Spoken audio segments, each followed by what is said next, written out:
આજે ડિટેન કર્યા છે, પોતાના પેટમાં વાગ્યું છે, એમને પેટમાં દુખે છે, છતાં હોસ્પિટલ નથી લઈ જતા અને હજીરા બાજુ લઈ જઈ રહ્યા છે. કોઈ સાંભળતું નથી. હજીરા બાજુ લઈ જાય છે, હજીરા પુલ ઉપર પહોંચ્યા છે. હા, અમારા કોર્પોરેટરો હારે મારામારી કરી છે અને મને ક્યારનું એ લોકો જે પ્રમાણે પેટમાં ખેંચું ને અહીંયા અંદરના ભાગમાં બહુ દુખાવો થાય છે. ક્યારના અમે પોલીસ અહીંયા કહીએ છીએ કે પેલા મને હોસ્પિટલે લઈ જાઓ, અમે લોકો માટે હોસ્પિટલ બનાવીને ઓપનિંગ કરવા ગયા હતા. પરંતુ હજી પણ પોલીસ સ્ટેશન ગમે ત્યાં લઈ જાઓ પેલા સારવાર તો અમારી કરાવે, તો અમે એમાં શું ખોટું પરંતુ કર્યું? આમાંથી કોઈ સાંભળવા તૈયાર નથી. મને કંઈ પણ થશે કોઈ સાંભળતા નથી, કોઈ સાંભળી નથી જોતા. પોલીસ સ્ટેશનની અને મંત્રીની રહેશે.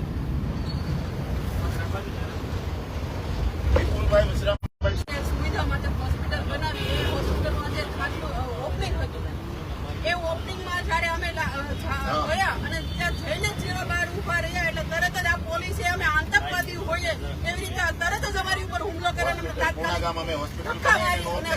ખસડીને ડબ્બામાં ભરી લીધા. માથામાં ક્યારના મને ચક્કર આવે છે, નેતાને પેટમાં વાગ્યું છે, એમને પેટમાં દુખે છે ને પણ આ તમે જુઓ, આ દલાલો, ભાજપના દલાલો એક કઈને દયા જેવો છાંટો નથી. પોલીસની પીસીઆર પાછળ લખે છે જન રક્ષસ, જન રક્ષસ નથી, આ રાક્ષસ છે. એવું કરતું જે અમારી સાથે કર્યું છે ખસડીને અમે લોકો માટે જે સુવિધા ઉભી કરી ત્યારે આ હોસ્પિટલો બની છે. 30 વર્ષથી ભારતીય જનતા પાર્ટીની સરકાર હતી, જયારે આમ આદમી પાર્ટીના કોર્પોરેટરો કઈ પણ સુખ સુવિધા ઉભી કરે તો મંત્રીઓ ખાતમુહૂર્ત કરવા જોડાવે છે. એનામાં તેવડ હોય સરકારી હોસ્પિટલ હાલે છે, એમાં કોઈને હાર્ટ એટેક આવ્યો હોય આવી સુવિધા કેમ કરાવી શકવાની તેવડ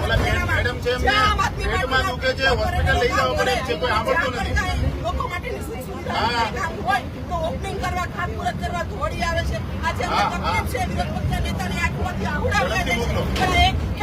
પોલીસ વાળાના પેટનું પાણી નથી આવતું અને આ પહેલી પોલીસ વાળી બેન જો બેઠી છે, ગુલાબી ડ્રેસ અમને લાફા વાળી કરવા માંડી છે બેન. અને જે ભાવે અમને ગાડી રહી છે, આટલો બધો અધિકાર ભાજપની આટલી બધી દલાલી કરવાની છે, સત્તા કોઈની કાયમ રહી નથી ને રહેવાની નથી. સત્તાના તળિયા છાંટવાનું બંધ કરો, સત્તાના તળિયા છાંટવાનું. કેટલી ગુલામી કરશો?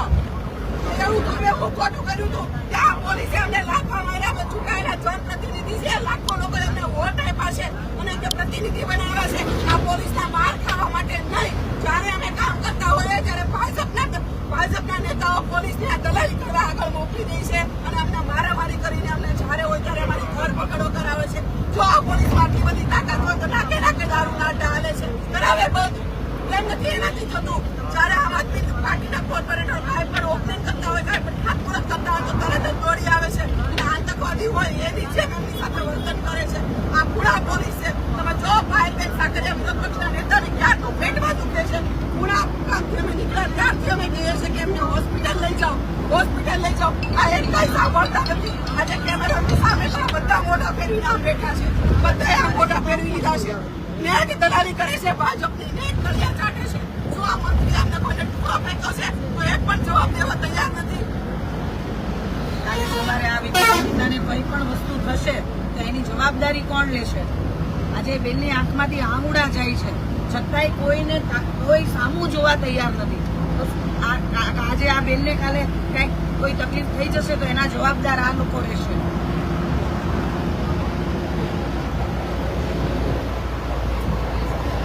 આજે છેલ્લા કેટલા સમયથી આ ખૂણામાં વિસ્તારની અંદર 50 બેડની જે હોસ્પિટલ છે એ બનીને રેડી.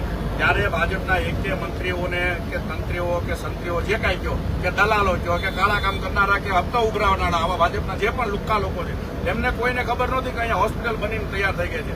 બોર્ડની અંદર, સદનની અંદર જયારે અમારા હોસ્પિટલ સમિતિના સભ્યો અને કોર્પોરેટરો આ બાબતનો અવાજ ઉપાડે ત્યારે આ લોકોને ઊંડેથી ભાન થયું કે હવે શરૂ કરી દેવી પડશે, નકર આ લોકો લોકાર્પણ કરી દેશે. હવે આજે જે હોસ્પિટલનું લોકાર્પણ કરવાનું હતું, જે આમ આદમી પાર્ટીના કોર્પોરેટરના ઓફિસે જે આમંત્રણ હતું જ, તેમ છતાં આ વિસ્તારના ધારાસભ્ય કમ મંત્રી જે માત્ર ફાકા ફોજદારીમાં જ માને છે અને ગેરકાયદેસર કામો કરવામાં જ માને છે એવા મંત્રીને આમ આદમી પાર્ટીના કાર્યકર્તાઓ અને કોર્પોરેટરનો ડર લાગ્યો પોલીસને આગળ કરી. આ પોલીસને બીજું કાંઈ કામ નથી. આ પોલીસનું એક જ કામ છે દારૂના હપ્તા ઉઘરાવો, ડ્રગ્સવાળાને રક્ષણ આપો, બળાત્કારો થતા હોય એને રક્ષણ આપો, લુખ્ખાગીરી ચોરી થતી આવા ચોરોને રક્ષણ આપો.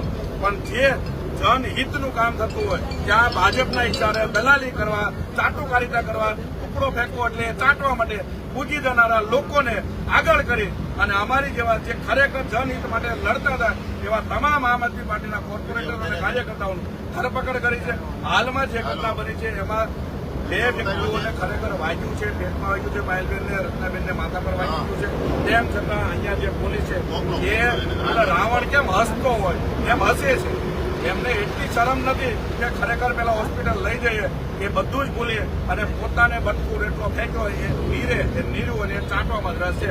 અને એક પણ પોલીસ વાળા અહીંયા ઉભા છે ડી સ્ટાફના કે છે કોઈને રસ નથી.